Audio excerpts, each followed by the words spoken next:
Hey YouTube, welcome to a guide on how to make your D&D games more anime in 3 easy steps. A quick note before we begin, make sure to talk with your DM and or your players before implementing any of these. If everybody's having fun with the current game you're playing, don't feel pressured to add or change anything about it. If you want to add more of these anime things into it, that's fine, but make sure everybody's on board with it before going through with it. That's just a cool thing to do as a player and or DM, and lets everybody know that you care about their time and that you enjoy playing the game with them. Without any further ado, let's get right into it.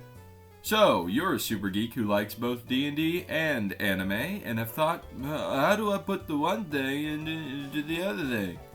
Well, saddle up, Buttercup, because I'm going to take you through the 3 easy steps to turn your regular roleplay into advanced Japanese animation roleplay.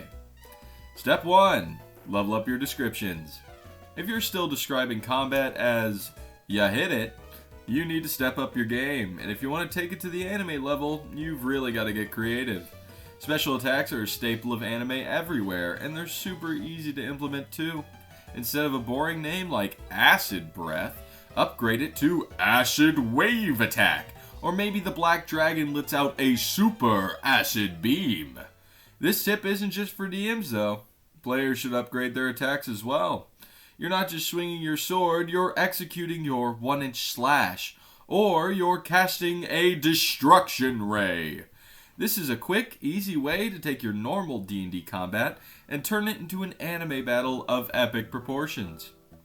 Step 2. Level up your evil organizations.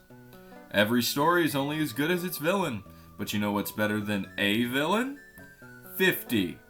Your bad guy is now part of a syndicate known as the Evil Hand, bent on ruling the world, who themselves are part of the Evil Arm, a group of arms dealers supplying the world's wars, who themselves, well, you get the point. Not only will this make your bosses more memorable, it'll help prevent a campaign getting stuck after being the big bad guy of a single arc. Don't forget to bring back some recurring bad guys though. There's nothing more anime than a previously weak foe coming back with a deadly new trick. Step 3. Level up your NPCs. What's one thing that every anime protagonist has?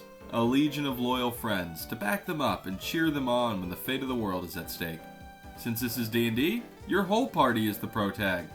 So be sure to work in some of their backstory characters coming along for the ride. Important note here, they're here to support the party, not take over for them. Give them a healing spell or two or make them really good at one particular skill that the party might not have covered. A translator for a language your party doesn't know is also super useful.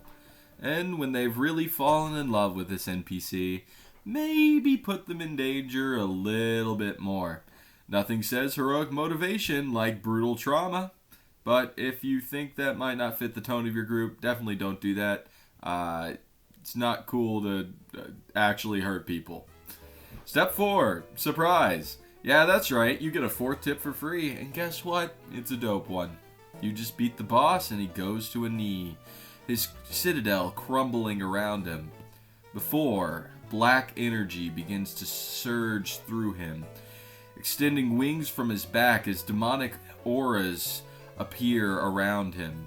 Yeah, that's right. We're going to give our notable bad guys second forms. Give them to your PCs too if you think it's not quite their time to die yet. Maybe their god personally heals them, or maybe they pull some BS power out of their butts, but who cares? Whatever happens, make sure to use this one in moderation.